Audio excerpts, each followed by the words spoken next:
Welcome to the class of UGC NET preparation. I hope you all are doing very well. Let's start today's topic, that is, as you can see, regional trade agreements.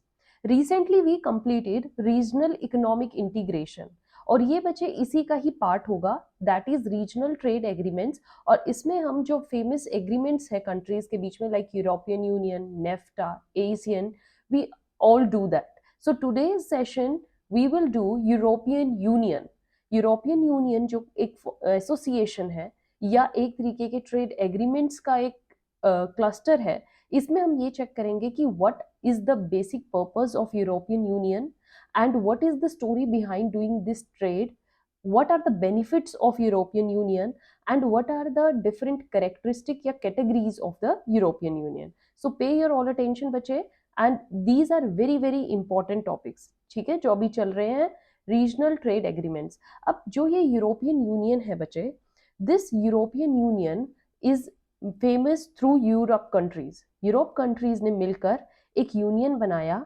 Union किस लिए बनाया? To take the benefits of trade, trade को increase करने का, trade को grow करने का, trade के थ्रू प्रॉफिट कमाने का एक उन्होंने जरिया बनाया bye coming together and forming a group cold European union, जिसमें कि सारी यूरोप कंट्रीज हैं and they do trade with other countries. And this European union के जो भी डिसीजंस होते हैं regarding doing trade, these are unanimously followed by each country जो इस ग्रुप का पार्ट होती है with other countries। like suppose कीजिए यूरोप की किसी कंट्री का ट्रेड किसी थर्ड कंट्री के साथ है जो कि यूरोपियन यूनियन का पार्ट नहीं है, तो उसको वही रूल्स रेगुलेशंस फॉलो करने हैं जो यूरोपियन यूनियन ने डिसाइड कर दिए। This European Union benefits all the countries inside the Europe, as well as when they do trade with third countries, they promote this trade economically and politically, they become very very strong. So European Union आज के time में एक बहुत ही strong group of countries है in terms of trade. They not only enjoy the trade benefits, बच्चे, somewhere they have now become a global power. Okay, so today we will discuss all about European Union. So first come to the notes. I have made notes for you. You can make notes with me, but आपने सुनना अच्छे से, ठीक है? European Union is an arrangement between European countries and other countries. देखिए, European union में countries जो हैं वो ऑलरेडी यूरोप की सारी कंट्रीज हैं, बट ये जब ट्रेड करती हैं तो ये किसको इन्वॉल्व करती हैं? अदर कंट्रीज को।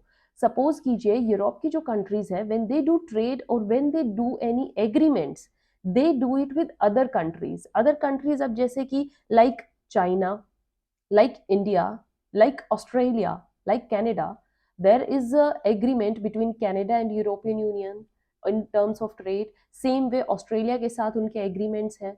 तो इसका मतलब जो यूरोपियन है, इसका मतलब इसमें सारी यूरोप की कंट्रीज एंड अदर कंट्रीज में कौन आ गई? All the third countries, third parties, ठीक है। And this is done to promote trade and commerce. समझ में आया बच्चे अच्छे से? नाउ दीज अरेंजमेंट्स जो होती हैं, these are called, when these arrangements, जो मैंने यहाँ आपको बोला है, these arrangements when done between the European countries and with the other countries, these arrangements are called European Union trade agreements. Okay, इसको हम क्या नाम देते हैं? European Union trade agreements. So अब आपसे कोई भी अगर ये पूछेगा कि यूरोपियन यूनियन ट्रेड एग्रीमेंट्स क्या होते हैं, you should clearly say that these trade agreements are the arrangements that are made between European and the other countries, what, to promote trade and commerce. Okay, and why these European trade agreements are made? क्यों European union दूसरी countries के साथ trade करती है? Why? This is done, और the main aim is to liberalise the trade, right बच्चे? Trade को liberalise करना, लिबर्टी के साथ फ्री ट्रेड करना, that is their main thing.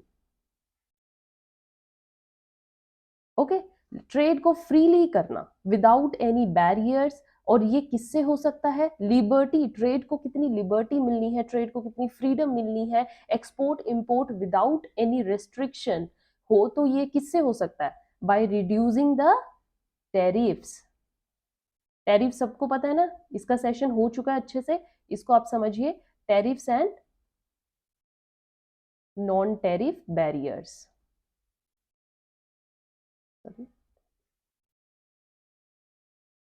Tariffs and non tariff barriers.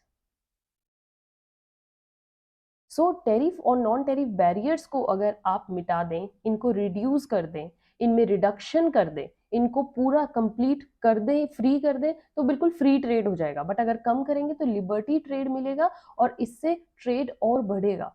तो यूरोपियन यूनियन ने क्या किया, जब उनको थर्ड कंट्रीज के साथ ट्रेड करना है तो वो अपनी कंट्रीज से टैरिफ्स और नॉन टैरिफ्स बैरियर को हटा देती हैं, जिससे थर्ड पार्टी भी कंफर्टेबल महसूस करे और यूरोपियन यूनियन की कंट्रीज को तो फायदा है ही है बच्चे। अब आप कहोगे कि मैम इसमें और क्या क्या इंक्लूड होता है, ट्रेड एग्रीमेंट्स तो बच्चों को यही लगता है कि export import of goods only.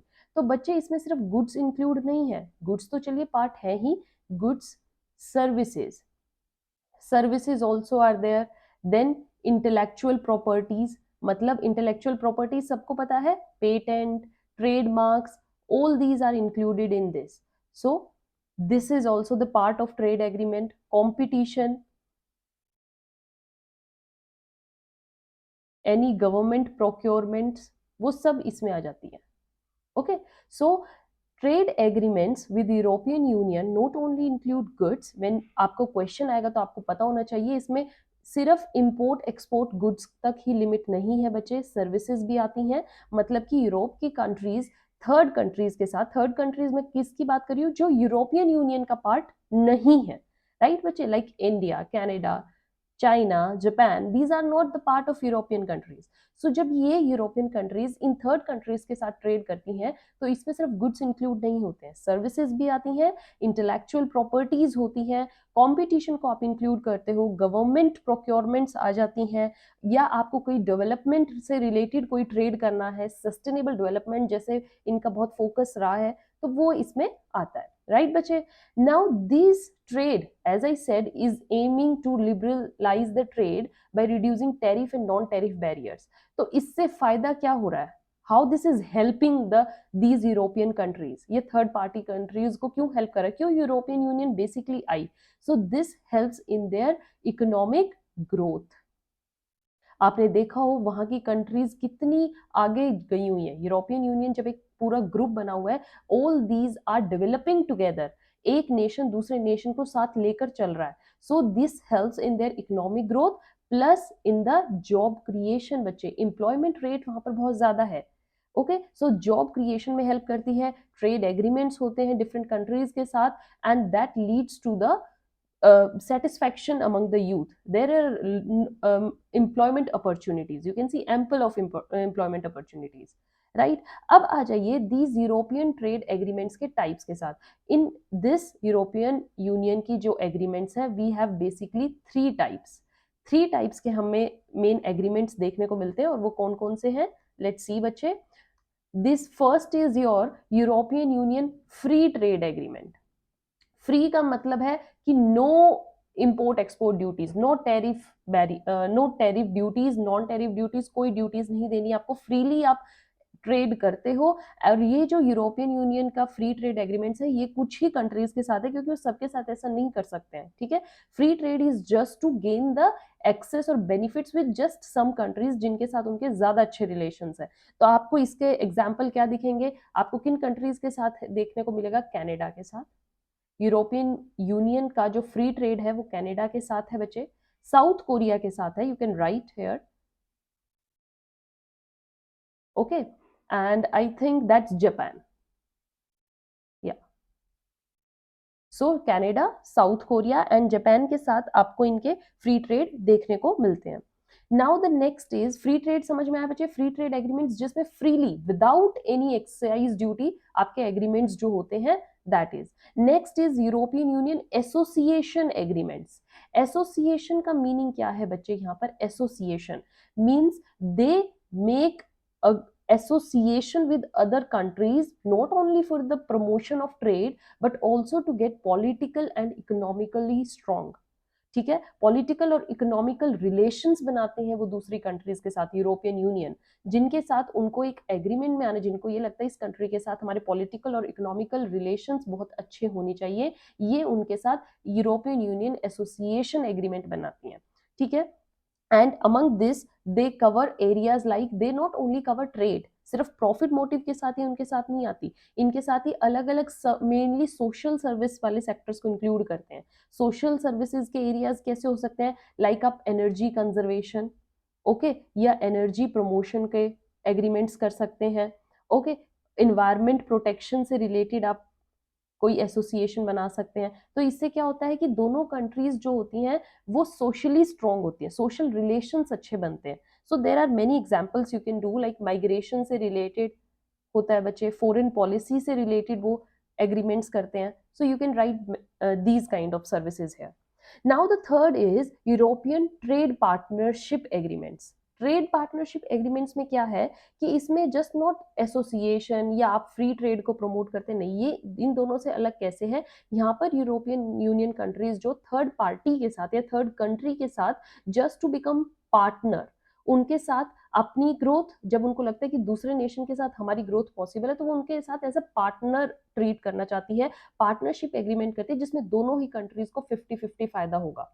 Okay, so this European Union trade partnership agreements focus on what? Focus on trade, developing trade. दोनों ही countries का trade develop करता है and also economical relations. So economical relation ये बनाती हैं and developing trade के साथ ही इनका main aim होता है कि दोनों ही nations का trade develop होगा और दोनों ही nations के economical relations अच्छे होंगे. These trades are done for this purpose. Now, after studying various types of European Union trade agreements, let's see what are their benefits. ये क्यों इतना trade agreements पर focus करते हैं, यूरोपियन यूनियन के पीछे ये ट्रेड के एग्रीमेंट्स करने के पीछे क्या कारण रहा है, what are those benefits now they are enjoying. First is trade reduction. After these trade agreements होने के बाद जो मेन इनको एडवांटेज हुई है बच्चे, that is tariff reductions, tariff barriers खत्म हो गए हैं। यूरोपियन यूनियन जब से ट्रेड एग्रीमेंट्स करती हैं किसी भी कंट्री के साथ, तो वो इस डील के साथ करती हैं कि हमें मैक्सिमाइज करना है, कि टेरिफ्स को रिड्यूस करना है। ओके, इस चीज पर जोर लगाया जाता है कि जितने भी टैरिफ रुकावटें आती हैं, इंपोर्ट एक्सपोर्ट ड्यूटीज जो होती है जिससे ट्रेड इतना डेवलप नहीं हो पाता है, हमें उस चीज को ओवरकम करना है और टैरिफ्स को रिड्यूस करना है। टैरिफ्स को रिड्यूस करेंगे तो ऑटोमेटिकली ट्रेड इंक्रीज होगा and it will help in the development. Next is increase in flow of trade. Result, tariff reduction का रिजल्ट क्या है, automatically it's the result there is more trade, more flow of export and imports in both the nations means European unions and the other countries. So trade बढ़ेगा बच्चे तो development automatically ही बढ़ेगी, ठीक है ना। वहां उस कंट्री का स्टैंडर्ड इंक्रीज होगा, जॉब क्रिएट्स होंगी, प्रोडक्टिविटी बढ़ेगी, एक नेशन की प्रोडक्टिविटी बढ़ेगी तो फॉरेन एक्सचेंज बढ़ेगा, everything will help. Next is lower prices. When there are reductions in tariff and non-tariff barriers, no export import duty is paid, automatically that results in the reduction of prices.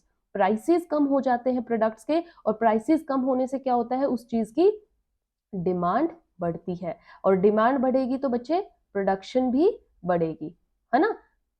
So that is the good sign for any country in the stage of development. Next there are greater choices. Greater choices how? When you start doing trade with many countries, now people have many choices in front of them.